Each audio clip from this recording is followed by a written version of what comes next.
Hey guys, it's your girl Kizzy Rock, and yes, Kizzy Rock is my birth given name. Happy Sunday, guys. Want to say hey to all my subscribers, new as well as season. I got a word for you. Tap in. Happy Sunday, guys. So, guys, in this recording, I want to speak to you guys about 11 reasons on why the chosen one are constantly betrayed, hurt, abandoned, rejected, etc., etc.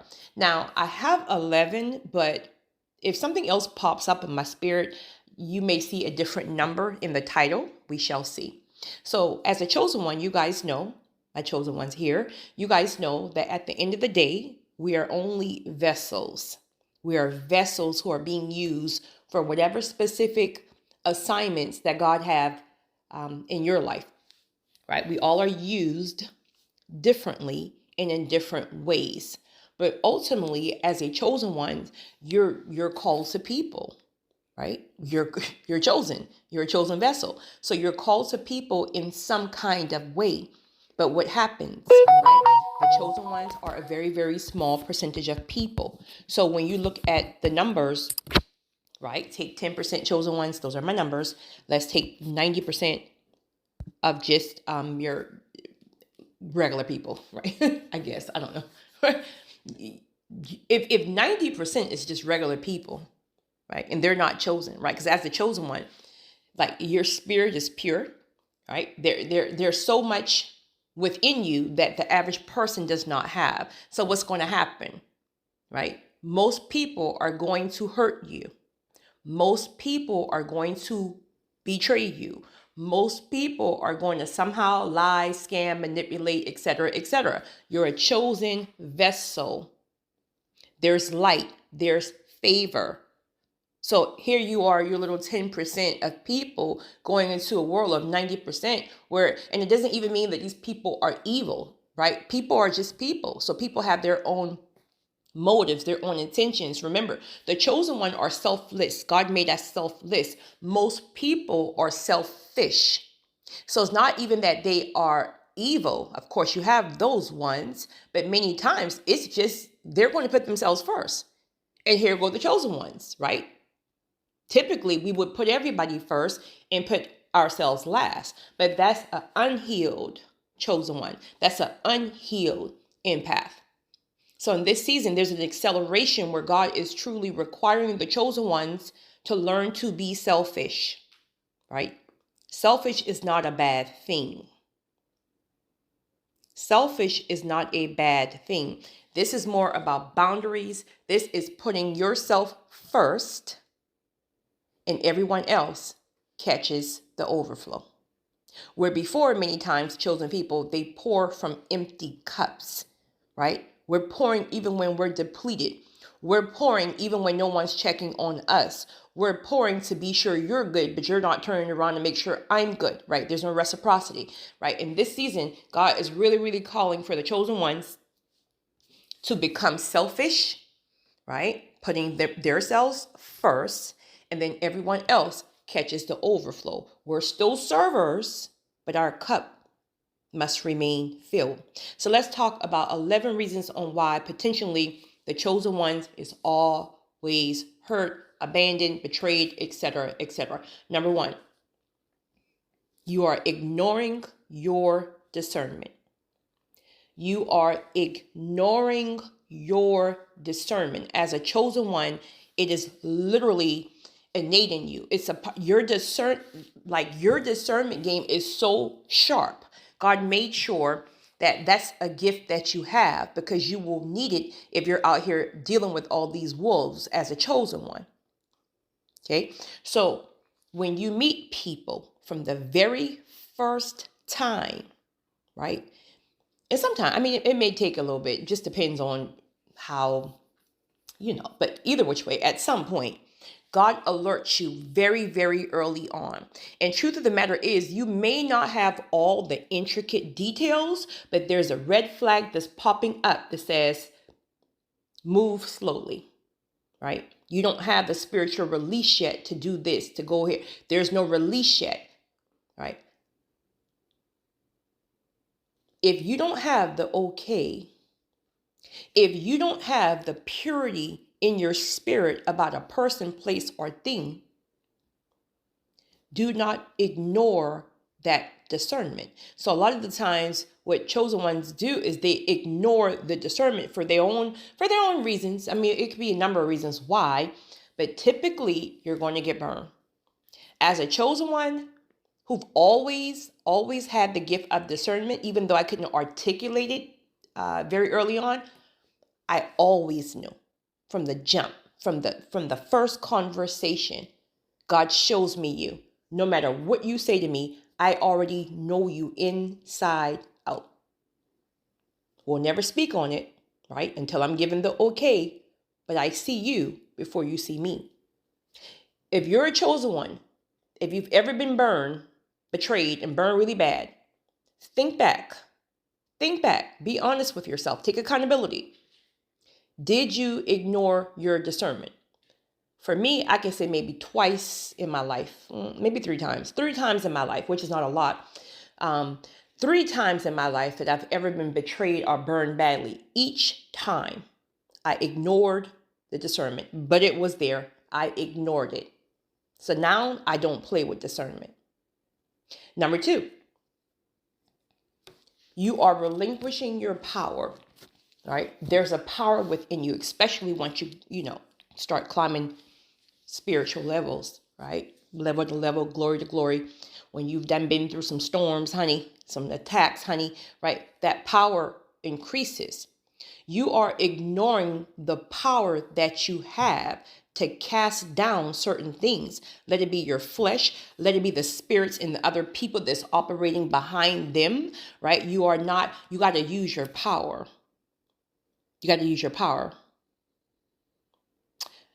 Actually, something else just popped up. So I'm going to go ahead and make 12 in the title. Next, you are too distracted. You're too distracted. The higher you go, it's going to be crucial to limit your distractions.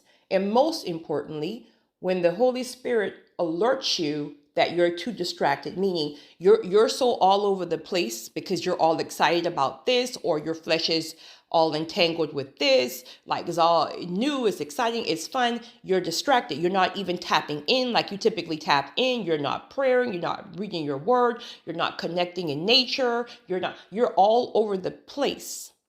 So if you're all over the place, how can you hear what I'm trying to get to you? What I'm trying to show you, what I'm trying to reveal to you, what I'm trying to uncover to you? You're too distracted.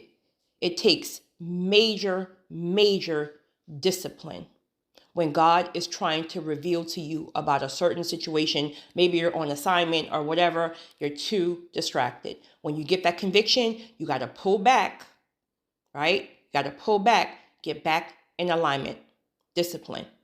Next, I'm not going to even say, I don't even know what number I'm on just that quick. You guys already know how I go trying to keep up with these numbers. Next,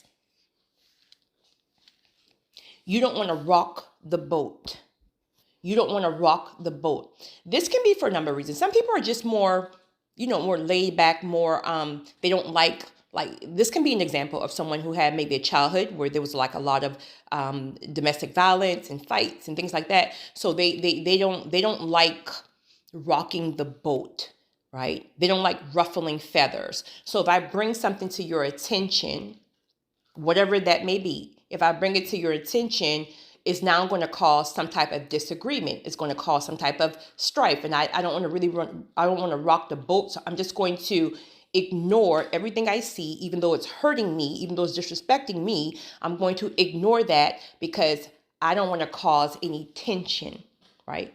At the end of the day, we all are adults here. Like, we can agree to disagree. We can have a conversation in a disagreement and still keep it respectful, because it's not about right or wrong. It's more about perspective. Everybody was raised a certain way.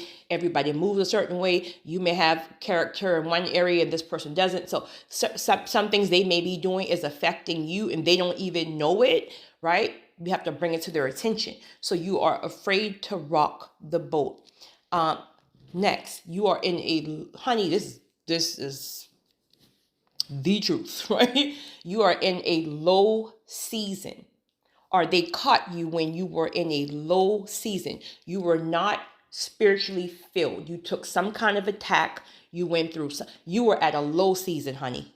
Like, seriously, you were very, very spiritually low. So someone came in, the enemy potentially sent a counterfeit. Someone came into your life, and because they caught you at a very low time, everything was off. Your discernment, your everything was off. So you were not moving in spirit, but more so less in flesh, and you got burned.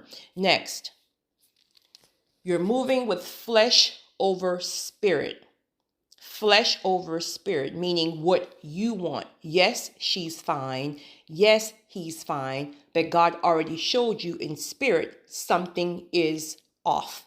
And keep in mind, sometimes God won't always show you what that off thing is in its entirety. He may show you bits and pieces. And what will happen is once it comes to an end, right, then it's like a replay. Everything adds up. Remember from day 1, I showed you this. Remember on day 5, they said this, and it was a conviction to your spirit. Remember on day 11, I woke you up in a dream, right?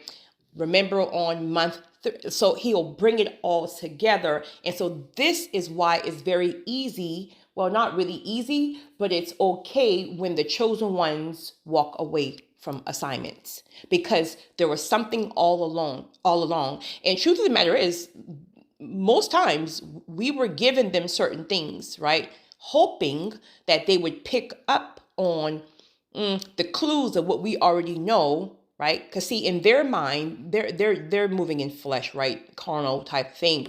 We know as chosen ones that God convicts us and gives us certain insights and revelations throughout. And we know that at some time, if the person don't start picking up on what we're picking up on, that God is about to bring this thing to a head, right? So then you start trying to communicate with the person, but they can't receive you, right? They're carnal. You're moving in spirit with your word. So they can't even receive it. So when you're telling them things like, listen, I see you. I see you. I feel you, right? They're not going to pick it up spiritually. They're going to compare what you're saying to the average person, meaning, well, my last boyfriend or my last wife or they would say the same thing, but those were trauma triggers. So they're thinking, they don't realize how deep you run in this spiritual thing. So they think your words are just words. They think your words are just words. Only another chosen person will understand the depths of when you relate to them something like, God is showing me this, tighten up. I feel this, tighten up. Something is off, tighten up. You're moving sideways, tighten up. God is waking me up, tighten up, right? See, they're receiving it carnal. Well, they're just speaking, no. Only another chosen person who is tapped in will know how deep that thing runs and sits in your spirit. No words can change your mind because it sits in your spirit. So when you start ignoring things because you want it, flesh, because you like them, because you love them, because this, that, and the third, you're allowing your flesh to override what you feel in your spirit, and you will get burned. Next one, you have unhealed wounds. Let it be childhood rejection, abandonment, things like that. So if God is requiring you to leave a person because whatever reason, the season is up, or maybe they're no longer valuing you, just whatever reason he's pulling you from them, okay, it could trigger your unhealed wounds. Because now, even if you're required to leave them, it still feels like rejection to you. It still feels like abandonment to you. Even though God is pulling you, if you have some unhealed trauma, it's going to sting. And so what happens is with trauma, you're not just feeling it from having to pull away from this one person or these people, right? It's going to trigger everything from your childhood. So you're going to feel it all at one time. And so you'll stay. You'll stay and deal with the disrespect. You will stay and deal with the fact that someone's lying, cheating, scheming, manipulating, betraying, gossiping. You'll sit there and you'll take all of that, right? Because of fear of being alone through abandonment and rejection issues. Next one, people-pleasing seeds. Of course, that can also be trauma-related, things like that. But people-pleasing seeds, you still have chosen people. If they're not healed, it's a great chance you're a people-pleaser. Chosen ones have most of their lives been some kind of way, abandoned, misunderstood, rejected, outcasted, things like that. So there's a great chance if you've not been through a healing process as a chosen one, you still deal with people-pleasing seeds. Even with the healed ones, many times you have to still be intentional. It's not that it's always natural to you, but you have to be intentional with your boundaries, right? And that develops over time for those of you just kind of starting your journey. But you like pleasing people. Now, granted, as chosen ones, we're naturally servers. We're naturally we love pouring in to people. We like helping people to feel fulfilled, etc., etc. That's just what we do. We're servers. So don't get it twisted, right? People pleasing is when you're doing something to get a result. Meaning, I do this. If I do this for you, you're going to do this for me, and it's going to make me feel happy, and you're going to see me, and you're going to love me, and you're going to want me, and you're going to choose me because I'm doing this for you. No. As a chosen one, that's not how that works. As a chosen one, you pour into people. You love people. You serve people with nothing, expecting nothing in return. The only thing that you expect is gratitude. The only thing that you expect is please see God in this, right? See me as a vessel. That's absolutely fine. But please see God in this. Please don't disrespect me, right? Please don't play with me, because if I'm moving from a place of genuine, authentic love and servitude, please don't play with me. Because that's the ultimate disrespect. Because if I'm not asking for anything in return, granted, you may not even have anything per se in some people's mind, right? But the chosen ones that's not how we move. But see, we're so different that the average mind can't really grasp and understand how a chosen one moves, because they're not used to you. They're used to just surface level people. Next, generational conditioning. Some would call it generational curses. Basically, you've seen everybody in your family, right? Everybody in your family allows people to use, abuse, cheat, scam, this, that, and the third. It's just, you saw your parents, especially the women, right? You see them basically pour, give. And they're moving from empty cups so much that it's jeopardizing their mental health. As a matter of fact, what's popping up right now, one of you guys sent me a link this morning about a young lady. I forgot her name, but I think she was a chef.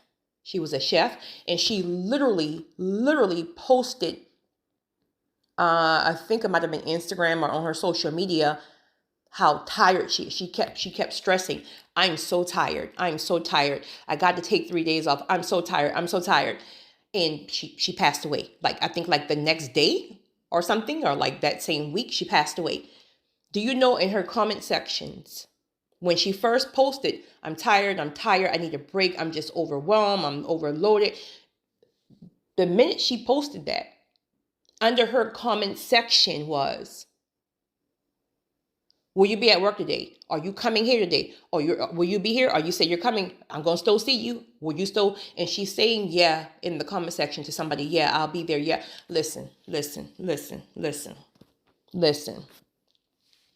And especially in our community, The women's are many times, not all, of course, not everyone, are taught to give, give, give, and I mean everything. Mind, body, soul. No matter how tired you are, no matter how depleted you are, you don't even have people checking on you, right? You're telling people, I'm going through a lot. What do? When they call you, they start telling you about what they're going through, never even asking you, how can I help you? How can I be of service to you? Matter of fact, let me not put any extra pressure on you because you already said you're going through this, that, and the third. No, people are selfish and people will pull and pull and pull and pull. And before you know it, you're developing all kinds of diseases because you're tired, your body. Listen, and that young lady passed away. I don't know, maybe she's in her 40s or 50s. I'm not sure exactly, but she passed away. Listen, in this season, God is requiring the chosen ones. Put yourself first. Place up firm boundaries. If people cannot respect your boundaries, remove them out of your life. If people are pulling from you and not reciprocating, move them out of your life. If people are just adding stress and adding stress and adding stress and need you and need you and move them out of your life. This season, relationships need to be reciprocal. You got me, I got you. You respect me, I respect you. You celebrate me, I celebrate you. You try me, I'm cutting you off, and I'll see you when Jesus come home. No reservations. Don't play with me. You have to get like that with people because as a chosen one, people really think you're soft. They really think that big heart of yours is a heart that doesn't have common sense. With a chosen one, you have too many gifts that's innate inside of you to know what it really is. So when we start ignoring all these things, we get burned. Learn to cut people off. I can't get up off of this for some reason. A lot of the times, you may not have the strength to do so because maybe you got yourself caught up in maybe a soul tie or maybe it's a narc abuse or just whatever. You got yourself tied up in a situation, right? There's going to be a grace period. Because see, here's what happened. God may not release you right away. He may only show you signs. He may say, remember this feeling, remember this, remember that, right? But he may not pull you just yet. And that can be for different reasons, of course. I mean, because there's different things that's involved. Let it be an assignment, let it be a soul tie, let it be this, right? So he have to move you accordingly. But then a time will come where there's going to be a grace and there's going to be a heavy conviction to leave now, right? Again, remember, maybe you didn't feel it for the first 6 months, right? You felt it, but you didn't feel the grace to leave. There was almost like a spiritual block. But a time will come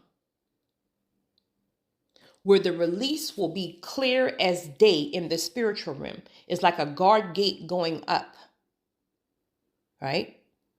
I can feel someone asking, well, why would God keep you somewhere? There's different reasons. Maybe he was trying to work with the other person. He was trying to really work on their character, work on them, but they kept ignoring certain convictions. Maybe God sent you there and kept you there for a little bit of time, hoping that the person would glean off of you and really learn how the spiritual thing works. But instead, they're challenging everything you're saying. So he wanted to so there's different reasons on why God will keep you somewhere and don't release you just yet. But at some point, when he realized there's just no, there's no point. There's no point at this point. So there's a grace and there's an ease. It's going to be crucial. It's going to be crucial. For some reason, narcissists are popping up. If one of you guys are dealing with a narcissist and you're stuck in that bondage, like you're stuck in that web, but that's what it is. I mean, it's a web. It's like a trap. I mean, you feel so stuck, right? A time will come, and this is going to be crucial. a season will come where you no longer feel stuck. It's going to be a release, but it's going to have to be spiritual over emotions, because emotionally you're already damaged by the narc. So emotions won't give you the okay to leave. You'll still be stuck there emotionally, making up excuses about whatever, right? But spiritually, you're going to feel a release. You must move during that time, because there's a grace upon you that's going to push you. Not to say that it will be easy to leave, but there will be a grace that will push you during that time, that will make it very, very easy for you to leave. If you speak to some people who have narcissistic abuse, and maybe they have already arrived to a healing season, they will probably more than likely tell you that it was a time where they were stuck, and no matter how they tried to leave, their mind was so messed up they couldn't leave. And then finally something snapped. Something snapped. A season shifted. And then they moved during that time. They moved when they had nothing in their bank account. They just moved on obedience and faith. And now they're at a season that's probably one of the most beautiful seasons of their lives. I don't know who that's for, because I couldn't get up off of that. Next one. A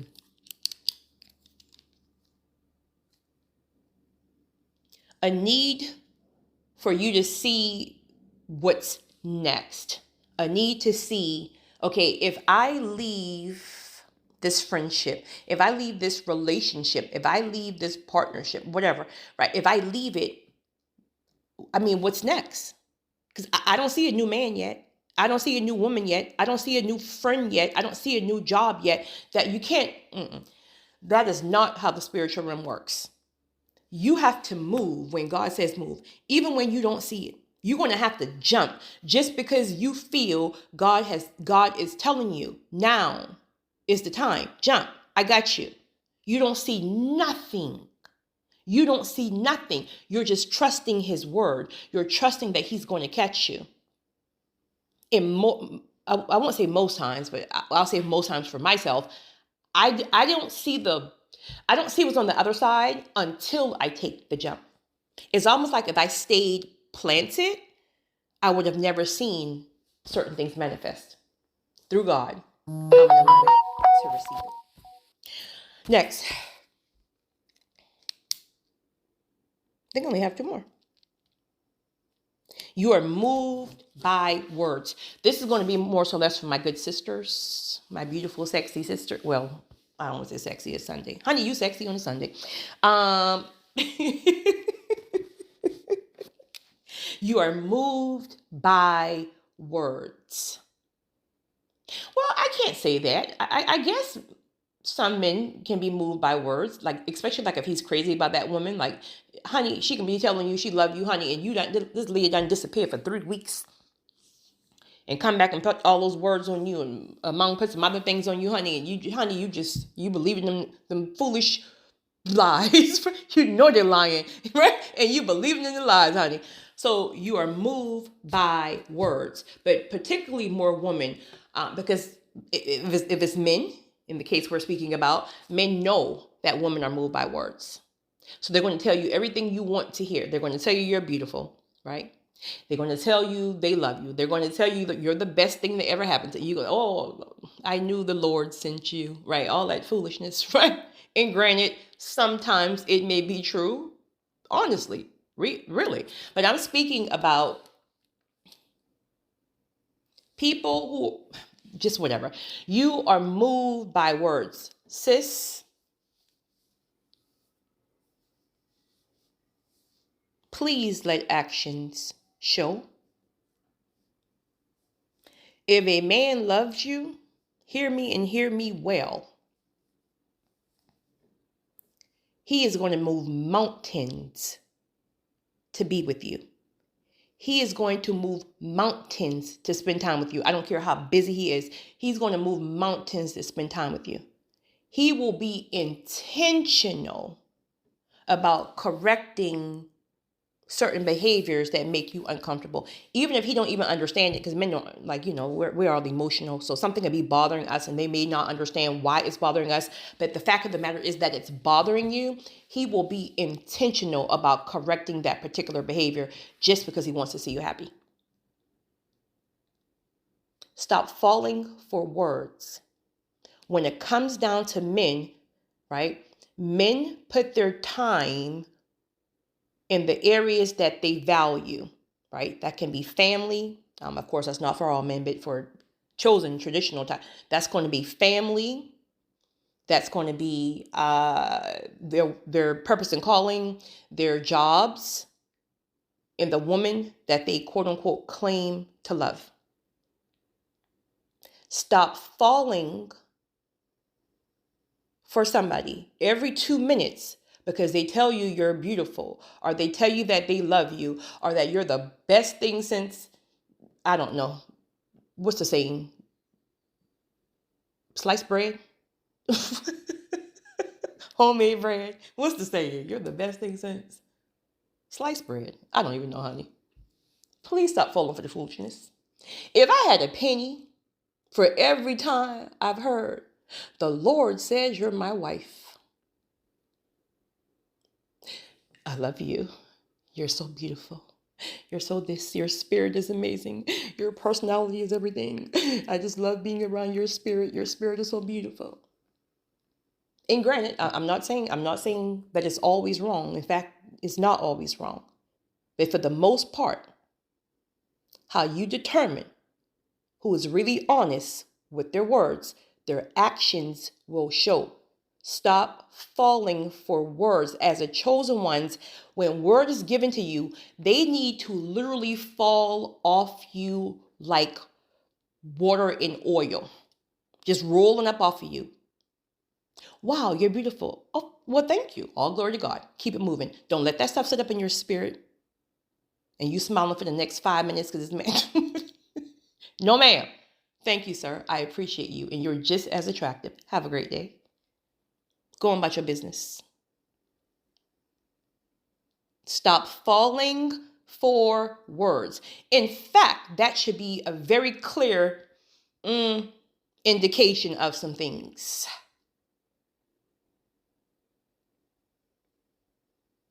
You're believing in everything you're saying. And 5 days later, you are trusting a person. You are trusting a person in 5 days because they tell you you're beautiful and that they love you. Day 6. I think God sent my kingdom spouse. Month 6. Can't get up off of the floor. Broken. Down for 2 years. Missing the one that really was for you. Missing how God needs to use you in purpose and calling. All because of words.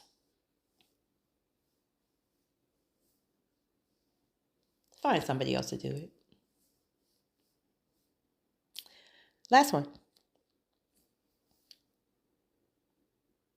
Guess I'll tie this in with them all. You did not guard your heart. Especially what I just said about move by words. You did not guard your heart. People can say what they want to say about the chosen ones. Oh, you're too guarded. You're too protected. You're too this. You're too that. You're too this. Listen, we don't have the luxury to move like the average person. We're a target out here. We don't have the luxury to just trust people so quickly. Because when we hurt times 2. We're chosen. So we're spiritually sensitive. So what you feel, right, as an average person, we feel times 2. So when that heartbreak dropped you and you was down for 2, 3, 4, 5, 6 years, right? You know how that felt as a regular person? That's times 2 on a chosen one. We're spiritually sensitive. We feel everything spiritually. When a person comes into your life, my friends, and you guys already know this because you guys are chosen, guard your heart. It doesn't matter what they look like. It doesn't matter what words they use. It doesn't matter how great the chemistry is. It doesn't matter that I felt like I've known you forever. All that is amazing. As a chosen one, it should be rare that a person has that kind of access to your life. I'm not speaking about just some more random stuff like we go to dinner together and we go have a great time. No, I'm speaking about like personal, like intimate type. They're in your homes and no, you don't have that luxury, boo. We don't have that luxury, boo. I'll meet you outside. We in these streets. I'll meet you outside. That don't sound right. People must work their way up into your life. Trust is built over time. Trust is built over actions, not words. I have to sit and watch you, right?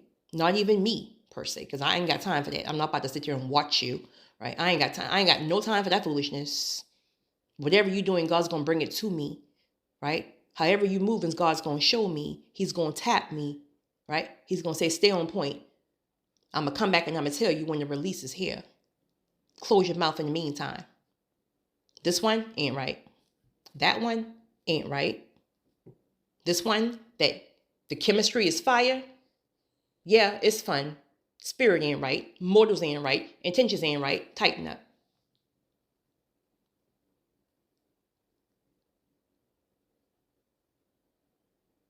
And then when you finally have the okay, if you get the okay to say something, they're looking at you like a ghost.